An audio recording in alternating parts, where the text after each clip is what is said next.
The Great Hall of the Galactic Council stretched wider than most cities. Thousands of different alien species filled the floating seats that hung in the air like glowing bubbles. Some breathed oxygen, others methane, and a few existed as pure energy. They all watched the center stage where history was about to change. Ambassador Kang sat perfectly still in the human section.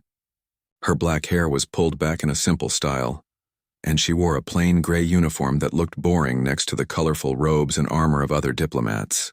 She had been quiet for the entire 3-hour session, listening as species after species complained about trade routes and mining rights. The Vorthak representative stepped onto the center platform. It stood 12 feet tall with 4 arms and skin that shifted between purple and red when angry. Right now it was very angry. The creature's name was impossible for human tongues to say, so most just called it Speaker Vorthak. The ancient Armistice has served its purpose, Speaker Vorthak announced, its voice booming through translation devices. 3,000 years have passed since the humans retreated to their corner of space.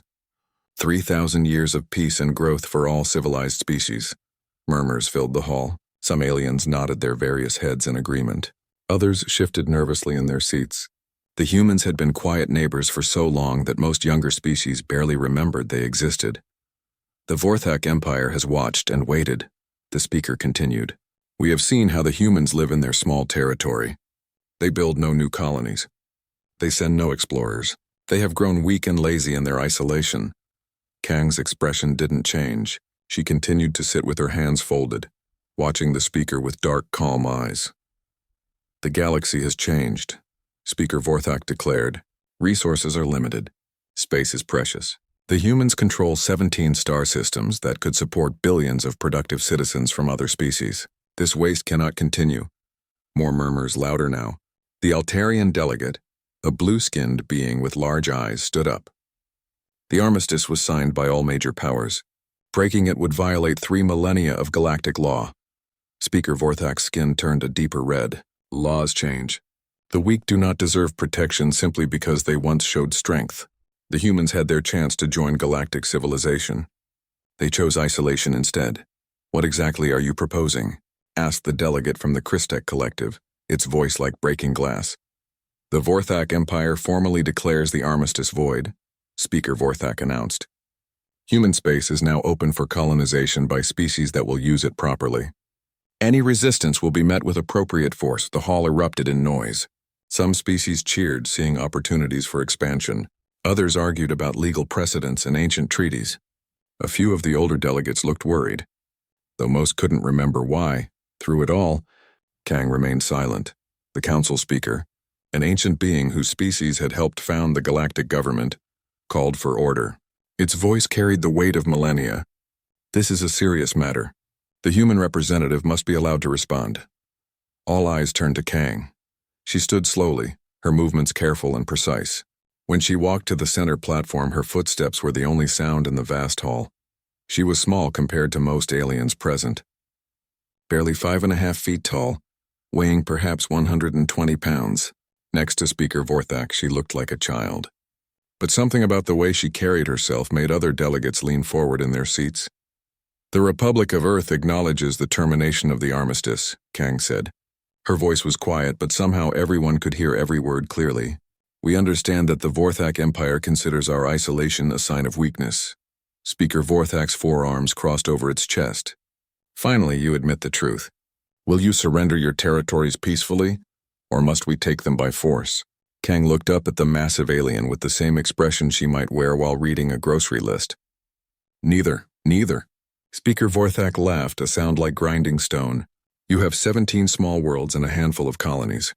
The Vorthak Empire controls 400 systems and can field fleets of 1 million ships. What possible resistance could you offer? For the first time since entering the hall, Kang smiled. It was a small expression, barely noticeable, but somehow it made the temperature in the room seem to drop several degrees. The Vorthak Empire has made an error in judgment, she said calmly. You assume that our isolation was caused by weakness. You believe that 3,000 years of peace have made us soft and unprepared. The smile grew slightly wider, and several of the oldest delegates began to shift uncomfortably in their seats. A few were starting to remember old stories, ancient warnings that had been dismissed as myths. You are wrong, Kang continued. The Armistice was never about containing humanity's weakness. It was about protecting everyone else from our strength. Speaker Vorthak's skin color shifted to an angry purple. Empty words from a dying species. Your threats mean nothing. I am not making threats, Kang replied. I am simply providing information that may be useful for your military planning. The Republic of Earth will respond to your declaration of war with appropriate measures. War? Speaker Vorthak laughed again. This will not be a war. This will be a simple occupation of abandoned territory. Kang's smile became colder. Perhaps you should ask the Zelthak hegemony about their experience with simple occupations of human territory. A chill ran through the older delegates. The Zelthak hegemony was ancient history now, but those who remembered knew what had happened to them.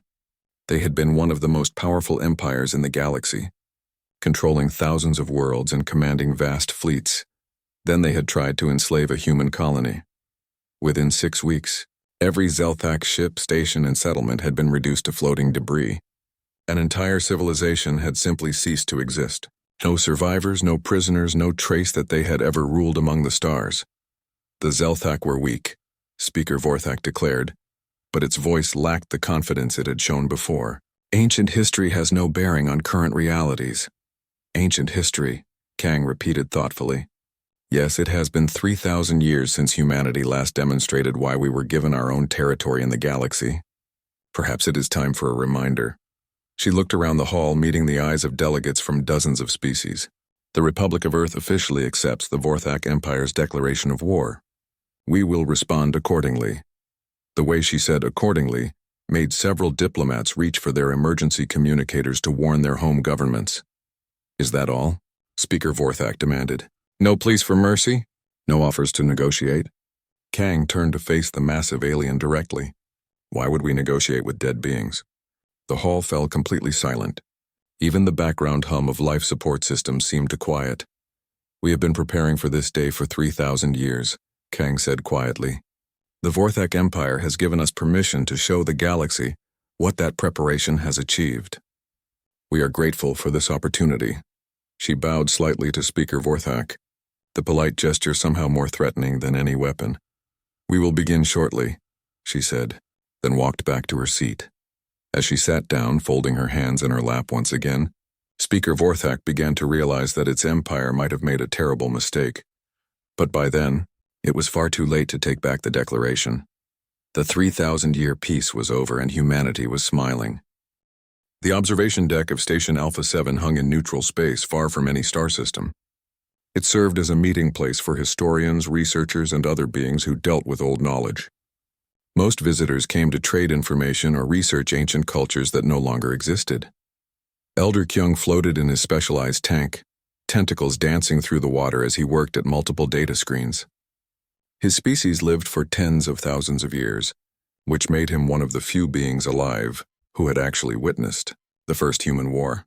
Most others who remembered were either dead or had chosen to forget. The news from the Galactic Council had reached the station 6 hours ago. The Vorthak Empire had declared war on humanity. Already younger species were placing bets on how quickly the humans would surrender. Some gave them a week, others a few days. Kyung knew better. His tentacles moved faster as he pulled up archived files that hadn't been accessed in centuries. Video recording, sensor data, and witness reports from the Zelthak hegemony's final weeks. Most of these records had been sealed by galactic authorities, deemed too disturbing for general viewing. The first file showed peaceful first contact between humans and the greater galaxy. The humans had seemed friendly, curious, and eager to learn.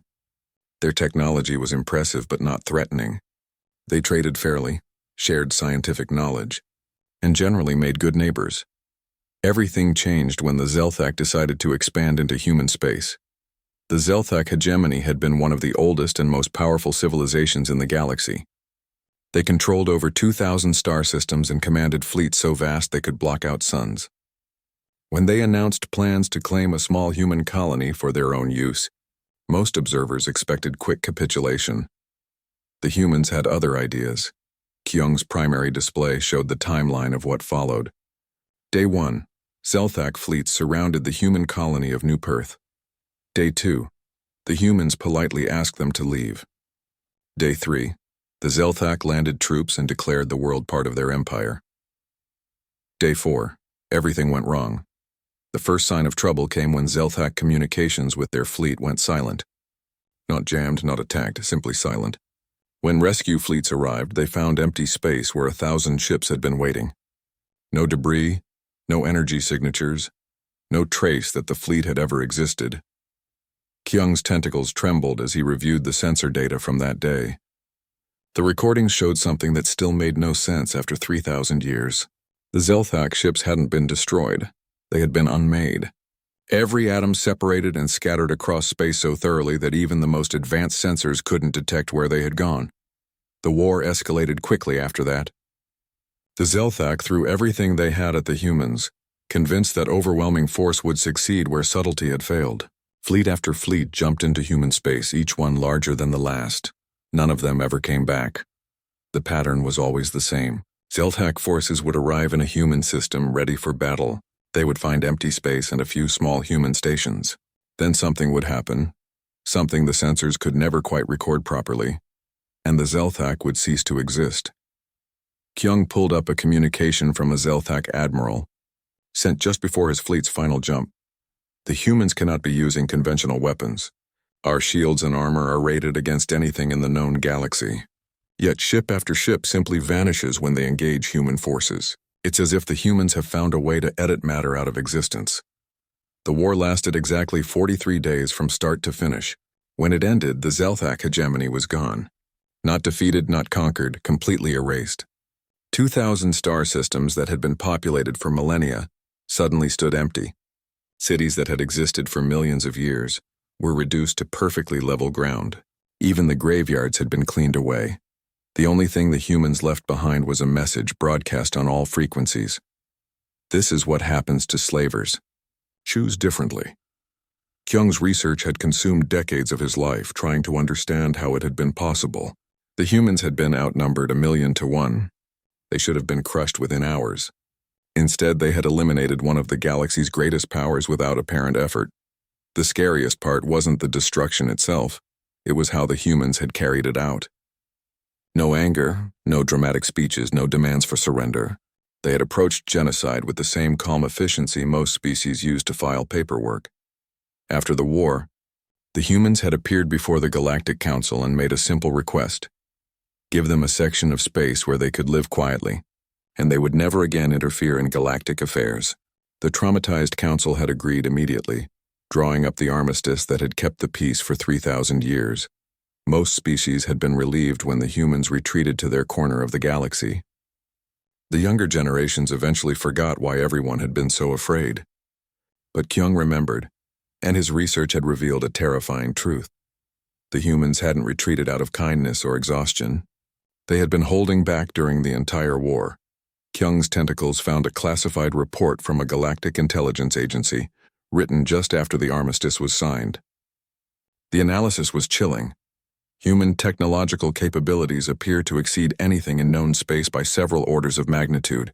More concerning is their apparent psychological makeup. They show no emotional response to mass destruction and seem capable of maintaining perfect discipline, even while committing acts of total annihilation. Recommend permanent quarantine and monitoring. The report included estimates of human military capacity based on what little had been observed during the war.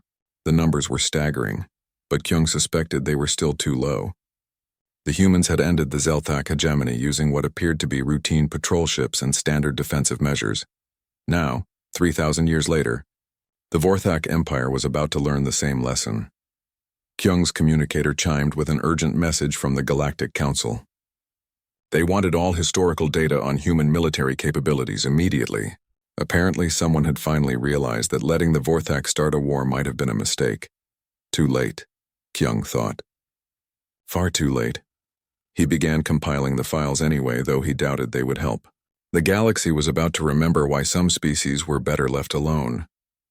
The Vorthak had population counts and fleet sizes on their side, but the humans had something much more dangerous. They had 3,000 years of preparation time. Kyung's tentacles moved across the controls, sending out warnings to every government he could reach. Most would ignore him, dismissing his concerns as the paranoid ramblings of an ancient being. But a few might listen and a few might survive what was coming. The young species of the galaxy were about to learn an old lesson. There are predators in the dark between stars, and some of them look almost friendly until you threaten what they protect. Humanity was no longer the curious, eager species that had first joined galactic civilization. 3 millennia of isolation had changed them into something else entirely, something that had been waiting patiently for someone to give them permission to act. The Vorthak had just provided that permission. Kyung's final message went out to every major government in the galaxy. Do not send fleets to assist the Vorthak. Do not offer them sanctuary. When the humans finish their work, do not ask questions about what happened. Some knowledge is too dangerous to possess. He sealed the message with his personal authority codes and sent it into the Galactic Communication Network. Then he settled back into his tank to wait. The second human war was about to begin, and this time there would be no armistice at the end. The humans had spent 3,000 years making sure of that. Deep inside the Sol system, Admiral Lee stood before a holographic display that would have driven most aliens insane. The amount of information flowing across the screens was too much for any single mind to process. But Lee wasn't entirely human anymore. None of them were. The modifications had been subtle at first. Enhanced memory, faster reflexes, improved pattern recognition. But 3,000 years of steady improvement had created something that looked human, but thought like a living computer. Lee could track 1 million different data streams while maintaining 3 separate conversations and planning fleet movements across 17 star systems. Right now, all of that enhanced intelligence was focused on a single task, making sure the galaxy never forgot this lesson. Status report, Lee said, not bothering to specify who should respond.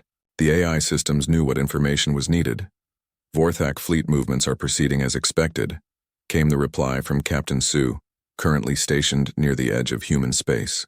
They're massing forces at their staging areas just like the simulations predicted. Estimated time to first border crossing 72 hours. Lee nodded, studying the tactical displays. 3,000 years of preparation had led to this moment. The humans had used their isolation well, transforming their territory into something that would have been unrecognizable to their ancestors. Earth itself was the centerpiece of the transformation. What had once been a blue and green world was now a fortress that stretched far beyond the planet's original surface. Massive ring structures encircled the globe, each one capable of building fleets that could conquer entire sectors. The moon had been hollowed out and converted into the largest weapons research facility in known space. But Earth was just the beginning. Mars had become a manufacturing center so vast that its original surface was barely visible beneath the industrial complexes. The asteroid belt was now a shipyard that stretched across millions of miles, capable of producing more vessels in a single day than most species built in a century. What about the outer colonies? Lee asked. All systems report ready status, replied Commander Wan from the Centauri system. Hidden facilities are fully operational. Defense grids are active but concealed. Local populations have been evacuated to secure zones.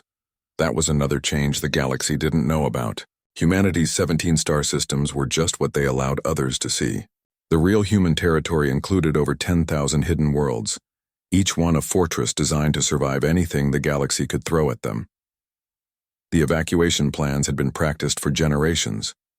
When the alarm came, every civilian in human space had exactly 6 hours to reach designated shelters buried deep beneath planetary surfaces.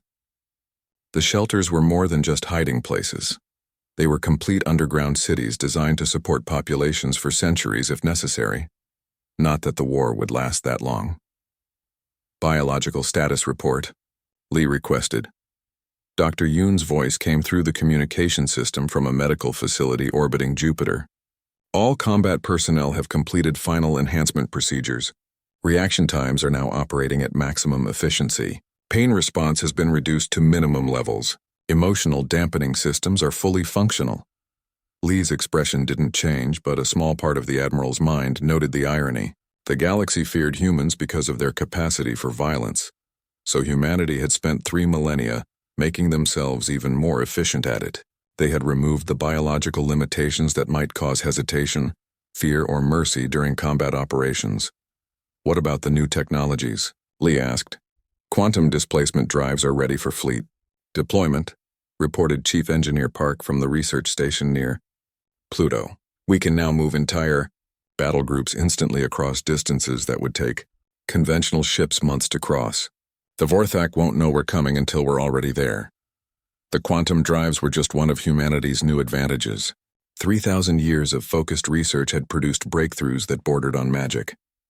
They could manipulate matter at the subatomic level, bend space-time to their will, and tap into energy sources that other species didn't even know existed. But the real advantage wasn't technological, it was psychological. Personnel evaluations? Lee inquired. All combat staff have passed final readiness tests, answered Colonel Kim from the military training facility on Europa. Emotional stability remains at optimal levels. No signs of hesitation or moral conflict regarding mission parameters. That was the key to everything. Other species went to war driven by anger, fear, or greed. Those emotions made them unpredictable and prone to mistakes. Humans had learned to fight with the same detached efficiency they brought to any other task. The enhancement procedures had helped, but the real change was cultural. For 3,000 years, every human child had been raised with a single understanding. They were the galaxy's necessary monsters. When the time came to act, they would do so without hesitation, without regret, and without mercy. Sir, Captain Su's voice carried a note of professional interest. We're detecting increased Vorthak communication traffic. They appear to be having second thoughts about their timeline. Lee studied the intelligence reports flowing across the displays. Apparently, some of the older Vorthak commanders were beginning to remember why the humans had been left alone for so long. A few were even suggesting that perhaps the war should be postponed for further study. Too late for that, Lee said quietly. Monitor their communications, but don't interfere. Let them come. The truth was, humanity had been hoping for this moment. 3,000 years of isolation had been necessary, but it had also been frustrating. They had built the most advanced civilization in galactic history, created weapons that could reshape reality itself, and trained armies that could conquer the stars. But they had been forced to keep it all hidden, pretending to be weak and harmless while more aggressive species expanded across the galaxy. The Vorthak Empire's declaration of war wasn't just an attack, it was liberation. Finally, humanity had permission to show what they had become. Fleet positions, Lee asked. All task forces are in position and ready for immediate deployment, responded Admiral Cho from the command center on Luna. We have forces positioned within striking distance of every major Vorthak installation. When you give the word, we can begin simultaneous operations across their entire empire. Lee nodded, studying the tactical situation. The Vorthak thought they were attacking 17 small human worlds with their massive fleets. What they didn't realize was that humanity was already surrounding every Vorthak system with forces they couldn't detect. Estimated duration for complete operations? Lee asked. If we maintain current efficiency parameters, the Vorthak Empire will cease to exist within 6 standard days, Admiral Cho replied. That includes time for cleanup operations and verification that no installations have been missed. 6 days to eliminate a civilization that had existed for millennia. The old humans might have felt some regret about that. These humans felt nothing but professional satisfaction at a job well planned. Understood, Lee said. Maintain ready status. Operations will commence the moment Vorthak forces cross into our territory. The Admiral dismissed the holographic displays and walked to the observation deck. Through the reinforced windows, Earth looked like a mechanical flower, its ring structures catching the light of Sol as they rotated slowly through space. Millions of ships hung in parking orbits waiting for their orders to deploy. Soon, those ships would spread across the galaxy like a plague, hunting down every trace of the Empire that had been foolish enough to threaten humanity. The Vorthak would learn what the Zelthak had learned 3,000 years ago. Some sleeping giants should never be awakened. But this time, there would be no armistice afterward. Humanity was finished with isolation. The galaxy would have new rulers whether it wanted them or not. The Vorthak Third Fleet had never known defeat. 500 of the Empire's finest warships, each one a masterpiece of military engineering, moved through space in perfect formation. Their hulls gleamed with defensive plating that could withstand the explosion of small suns. Their weapons could crack planets in half. Fleet Commander Grohl stood on the bridge of his flagship, watching the tactical displays with satisfaction. The fleet represented decades of construction and the finest military minds in Vorthak space. Nothing in the galaxy could stand against such overwhelming force. Certainly not the pathetic humans hiding in their corner of space. "Sir," reported his sensor officer, "we are approaching the outer edge of the Tau Ceti system. No significant defensive installations detected." Grohl's forearms crossed over his chest in a gesture of supreme confidence. The humans had been given 3,000 years to prepare for this moment, and apparently they had wasted the time. His scouts reported only a handful of small stations and what appeared to be a single patrol ship. "One ship?" Grohl asked, almost disappointed. "That is their entire defensive response?" "Sensors confirm, sir. Single vessel appears to be a light cruiser, approximately 400 meters in length. No escort vessels detected." Grohl's laughter echoed through the bridge. 400 meters? His flagship alone was over 3 kilometers long, and that was just one ship out of 500. The humans weren't even trying to put up a real fight. "Open communications with the human vessel," he ordered. "Let's give them a chance to surrender before we destroy them." The communication screen flickered to life, showing the bridge of the human ship. The captain appeared to be a small female, wearing a simple blue uniform with no decorations or medals. She looked bored, as if meeting an invasion fleet was just another routine duty. "This is Captain Wu of the human space vessel Determination," she said in a calm voice. "You are entering territory controlled by the Republic of Earth. State your business." Grohl leaned forward, his massive form filling the communication screen. "I am Fleet Commander Grohl of the Vorthak 3rd Fleet. You will surrender immediately and prepare to be boarded. Any resistance will result in the destruction of your ship and all crew." Captain Wu looked at something off-screen, probably checking her tactical displays. When she turned back, her expression hadn't changed at all. "This is your only warning. Withdraw immediately or face the consequences." "Warning?" Grohl's voice rose in disbelief. "You dare threaten 500 warships with a single patrol boat?" "I'm not threatening you," Captain Wu replied. "I'm simply informing you of your options. You have 30 seconds to begin your withdrawal." Grohl's skin shifted to a deep purple, the Vorthak color of rage. "Destroy that ship immediately. Show these arrogant humans what real power looks like." The weapons officer's hands moved across his controls, targeting systems locking onto the small human vessel. Around the fleet, hundreds of other ships did the same, enough firepower to destroy a moon focused on one tiny target. "All ships report ready to fire," the weapons officer announced. "Fire at will," Grohl commanded. The space around the Determination lit up as hundreds of energy beams and missile warheads converged on the human ship. The amount of destructive force unleashed would have vaporized anything in known space. When the light faded, the human ship was gone. "Target destroyed," the weapons officer reported with satisfaction. "Good," Grohl said. "Now we can proceed to the inner system and—" "Sir," the sensor officer's voice carried a note of panic. "The human ship? It's directly behind us." Grohl spun around to look at the rear tactical display. Impossible.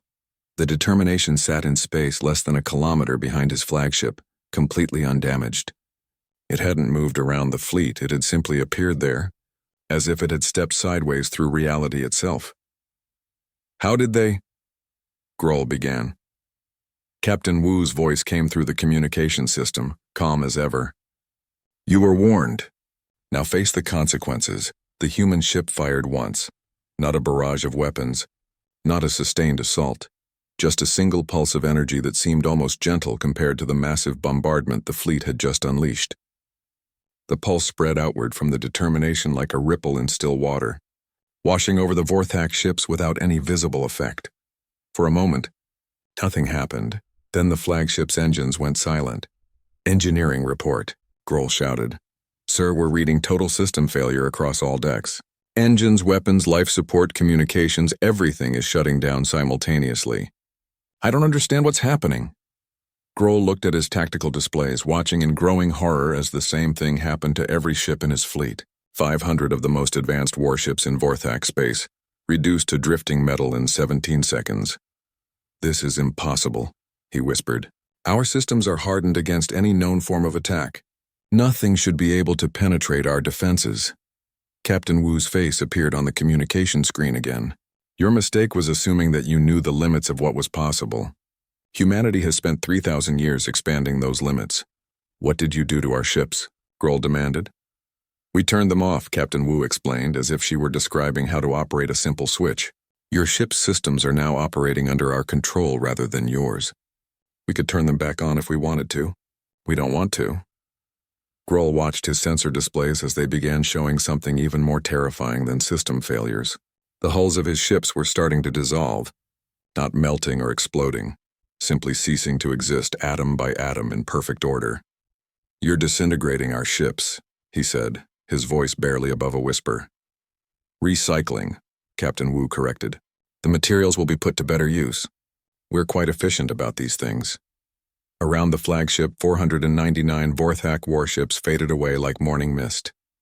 Decades of construction, millions of crew members, and the pride of an empire, all reduced to component atoms in less than a minute. "Why?"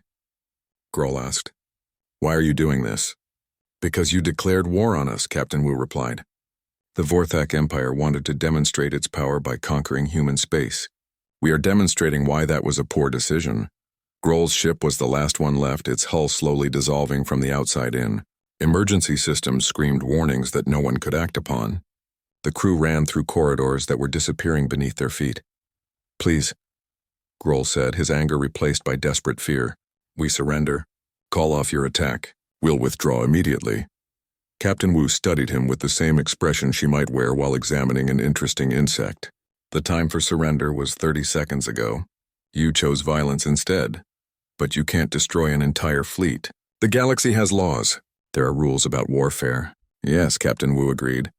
"And those rules say that when someone declares war on you, you are permitted to defend yourself. We are defending ourselves very thoroughly." The bridge around Grohl began to fade away. He could see stars through what had been solid bulkheads moments before. His crew was dissolving along with the ship, their atoms being carefully separated and catalogued for future use. "Tell me," Captain Wu said, her voice now coming from speakers that no longer existed. "How many warnings did you give the colonies you conquered? How much mercy did you show to the species you enslaved?" Grohl tried to answer, but he no longer had vocal cords to speak with. "We thought so," Captain Wu continued. "The Republic of Earth extends the same mercy to its enemies that they showed to others. In your case, that appears to be none at all." The last thing Grohl saw was Captain Wu's face on a screen that was rapidly becoming transparent. She was making notes on a datapad, recording the engagement with the same detached professionalism a researcher might show while documenting an experiment. "Engagement complete," she said to someone off-screen. "All targets eliminated. Total time 4 minutes 12 seconds. Proceeding to next patrol coordinates." Then there was nothing but empty space and a few traces of exotic radiation that would fade within hours. The determination turned and disappeared again, stepping sideways through dimensions that other species couldn't even detect. It had work to do. The Vorthak had sent dozens of fleets toward human space, and each one needed to receive the same educational demonstration. Light years away, at Vorthak High Command, emergency communications began flooding in from across the Empire. Fleet after fleet was simply vanishing as it approached human territory. Not destroyed in battle, not defeated by superior numbers, just erased as if they had never existed. The Vorthak Empire was learning what the Zeltek had learned 3,000 years earlier. Humanity didn't fight wars the way other species did. They simply removed obstacles to peace. And the Vorthak Empire had just declared itself a very large obstacle. The demonstration was only beginning. The emergency session of the Galactic Council had been called after 3 days of increasingly desperate reports from the Vorthak front lines. What had begun as confident updates about invasion progress had quickly turned into confused distress calls. Then silence. Representative Pak sat in the human section of the Great Hall, reviewing data on her personal tablet while chaos erupted around her. Delegates from hundreds of species argued, shouted, and demanded explanations for something none of them could understand. The Vorthak Empire was disappearing, not losing battles or retreating in defeat, simply ceasing to exist. One system at a time with mechanical precision that terrified even the most warlike species in the galaxy. "Order! Order!" the council speaker demanded, its ancient voice cutting through the noise. "Representative Pak, the council requires an explanation for humanity's actions." Pak looked up from her tablet with the same calm expression she had worn 3 days earlier when accepting the Vorthak declaration of war. "Which actions specifically require explanation?" The question sent fresh waves of outrage through the assembled delegates. The Christek Collective representative spoke first, its voice like breaking glass. Your forces have eliminated 17 Vorthak fleets without warning or provocation. The Vorthak Empire declared war on the Republic of Earth, Pak replied. We responded to their fleets in accordance with standard military doctrine. Standard doctrine? The Altarian delegate's blue skin had turned a pale shade that indicated extreme distress. You erased 500 warships in minutes. That's not warfare, that's efficient, Pa suggested helpfully. The word hung in the air like a physical presence. Around the hall, delegates who had initially supported the Vorthak expansion began to look uncomfortable. A few were quietly updating their governments on the need to review any pending territorial disputes with human neighbors. The council speaker tried to maintain order. The concern is not the fact of your defensive response, but the comprehensive nature of your actions. Reports indicate that you are not simply defeating Vorthak forces, but completely eliminating them. Pak nodded. That is correct. When the Vorthak Empire declared war, they became a threat to human citizens. We are addressing that threat in the most thorough manner possible. But surely, the hegemony of Keth's representative interjected, there are limits to legitimate self-defense, rules of engagement, principles of proportional response? Yes, Pa agreed. And humanity follows those rules carefully. When someone declares their intention to conquer our territory and enslave our population, the proportional response is to ensure they can never make that attempt again. She touched her tablet, and holographic displays appeared throughout the hall showing real-time footage from Vorthak space. The images were clinical, almost beautiful in their precision. Vorthak installations simply faded away like computer graphics being deleted from a program. There was no violence, no explosions, no visible suffering, just systematic removal of everything that had made the Vorthak Empire a threat. You're committing genocide, the delegate from the Peaceful Worlds Alliance whispered. No, Pak corrected. We are conducting a police action against an aggressive military force. The Vorthak people were given multiple opportunities to avoid this outcome. They chose war instead. Multiple opportunities? The Vorthak's surviving representative, one of the few who had been off-world when the systematic elimination began, spoke from his emergency transmission booth. You gave us 30 seconds to withdraw. Each fleet was given 30 seconds, Pak clarified. Your empire had 3,000 years to avoid this situation entirely. You chose to break the Armistice instead. The truth of that statement settled over the hall like a cold wind. For 3 millennia, humanity had kept to their territory, avoided galactic politics, and posed no threat to anyone. The Vorthak had destroyed that peace for no reason other than greed. What happens when you finish with the Vorthak? Asked the delegate from the Trading Federation. Do you simply return to your territory as if nothing happened? Pak looked thoughtful for a moment, as if considering the question for the first time. No, the old armistice is ended. Humanity will no longer accept isolation from galactic affairs. The temperature in the hall seemed to drop several degrees. Hundreds of alien minds began calculating what that might mean for their own governments and territories. What exactly are you proposing? The council speaker asked carefully. A new arrangement, Pa replied, one that ensures this situation never arises again. She stood and walked to the center platform, her small human form drawing the attention of every delegate in the vast hall. When she spoke, her voice carried clearly to every corner of the chamber. For 3,000 years, the galaxy has enjoyed peace because humanity was contained. That peace was broken not by us, but by those who believed we had grown weak in our isolation. They were wrong. The holographic displays around the hall updated, showing the current status of the Vorthak Empire. In 3 days, humanity had eliminated 70% of their military forces and 30% of their civilian infrastructure.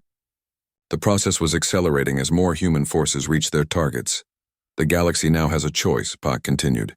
You can accept humanity's guidance in maintaining peace, or you can share the Vorthak Empire's fate. Guidance? The word came from dozens of translators as delegates struggled to understand what the human was proposing. Wars will require our approval, Pak explained calmly. Acts of slavery, genocide, or systematic oppression will result in immediate intervention. Trade disputes will be resolved through arbitration rather than violence. The strong will no longer be permitted to prey upon the weak. You're talking about conquest, the Altarian delegate protested. You want to rule the entire galaxy? We want to manage it, Pa corrected. There is a difference. We have no interest in governing your internal affairs or interfering with your cultural development. We simply intend to ensure that those affairs remain internal and peaceful. She touched her tablet again, and new displays appeared showing human capabilities that had never been revealed before. Fleets that dwarfed anything the galaxy had ever seen. Weapons that operated on principles beyond current understanding. Industrial capacity that could rebuild entire sectors of space. You have been conducting intelligence operations against us for centuries, Pot noted. Your estimates of our capabilities have been consistently low by factors of thousands. This is because we have been very careful to hide our true strength. The displays showed manufacturing centers that spanned entire star systems, research facilities that twisted space-time itself, and population centers that suggested humanity had been far from idle during their isolation. How? The council speaker asked, its ancient voice carrying genuine curiosity. How did a single species develop such overwhelming advantages? Evolution, Pa replied simply. Humanity evolved on a death world, surrounded by predators and environmental hazards that would kill most galactic species within hours. We learned to be better predators than anything else on our planet. She gestured to the displays showing Vorthak territory, where the systematic elimination continued with mechanical precision. When we joined galactic civilization, we brought those instincts with us. The Zelthek Empire learned what happens when prey animals try to threaten predators. Now the Vorthak are learning the same lesson. But surely, the delegate from the Scientific Coalition interjected, intelligence and civilization should allow us to move beyond such primitive concepts as predator and prey? Pak's smile was small and cold. Intelligence and civilization are tools. They can be used to build art, literature, and philosophy. They can also be used to hunt more efficiently. The delegate fell silent, apparently reconsidering the wisdom of further questions. The new arrangement is not negotiable, Pa continued. Humanity has tried isolation, and that experiment has failed. We will now try active management of galactic affairs. Those who cooperate will find us to be fair and reasonable rulers. Those who resist will find us to be very thorough exterminators. She returned to her seat, folding her hands in her lap with the same calm composure she had shown throughout the session. The hall erupted in noise as delegates frantically communicated with their home governments. Some species immediately began drafting surrender documents. Others tried to form alliances against the human threat. A few simply sat in stunned silence, trying to process the magnitude of what had just been announced. Through it all, Pa continued reading her tablet, occasionally making notes about implementation details for humanity's new role as galactic managers. The age of human isolation was over. The age of human dominance was about to begin.